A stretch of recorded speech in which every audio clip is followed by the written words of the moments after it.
Phil Goff, you may need to deal with him if he's elected Mayor of Auckland. He wants, for example, immigration to be wound back, pointing to the temporary work visas as a starting point. Any prospect? Well, I mean, for a start off, if you look at what's driving migration, it's largely been we're no longer losing 35,000 people net a year to Australia, and so that's had some impact. I mean, you are starting to see some easing of migration, but I think when you talk about the temporary skills category, we do take a lot of occupations off that. I mean, I think the latest numbers I've been advised is in the 80s that we've taken actually off the list, and we add some. But you take a place like Auckland, where you've got this massive building boom going on, both in residential and industrial, commercial.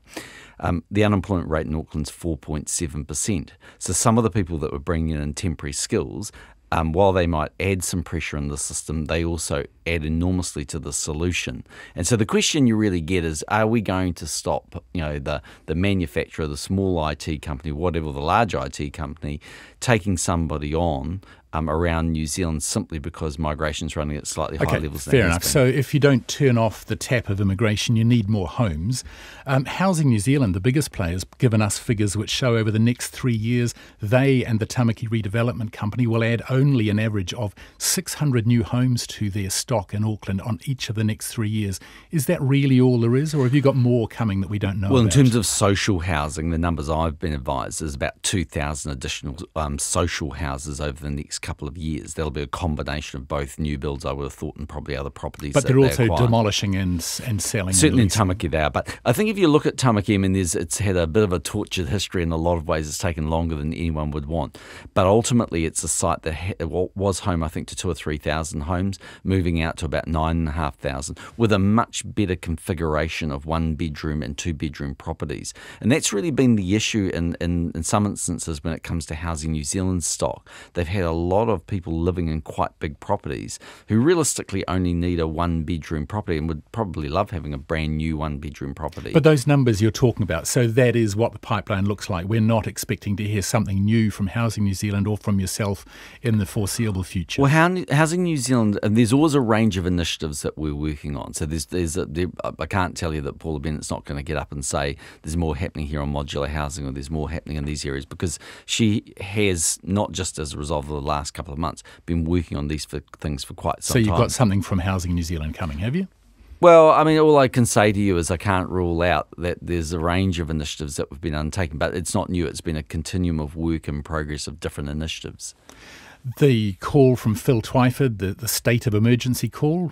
Well, I mean, firstly, if you just look at housing generally, house prices nationally went up 102% in the 9 years that Labor were previously in government. They've gone up 43% in the 8 years we've been there. So if it's an emergency now, why wasn't it an emergency or crisis back then? Secondly, in terms of homelessness, we are a bit dubious on some of the numbers that they're quoting there. I think most New Zealanders, if they looked at the definition of that, would be.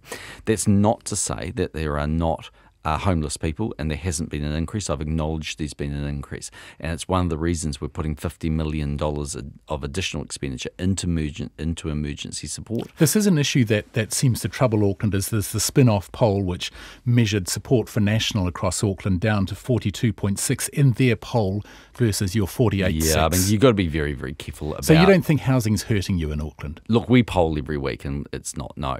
But that doesn't. We don't do things because of what the poll tells us to do or how it's affecting us. What we do is the right thing. And in housing, we've been doing enormous range of initiatives, and it's a very broad number, everything from KiwiSaver Home Start right through to basically the special housing areas. And there is this massive expansion of the number of both properties being built and sections being designated. But I think everybody understands that one of the challenges with housing is that it's firstly demand driven, and in the first 3 or 4 years I was Prime Minister, the demand wasn't great because of the global financial crisis. You've now got very high levels of consumer confidence, low levels of employment, and very low levels of interest rates. So lots of demand. Anything new coming from the government before Christmas on housing?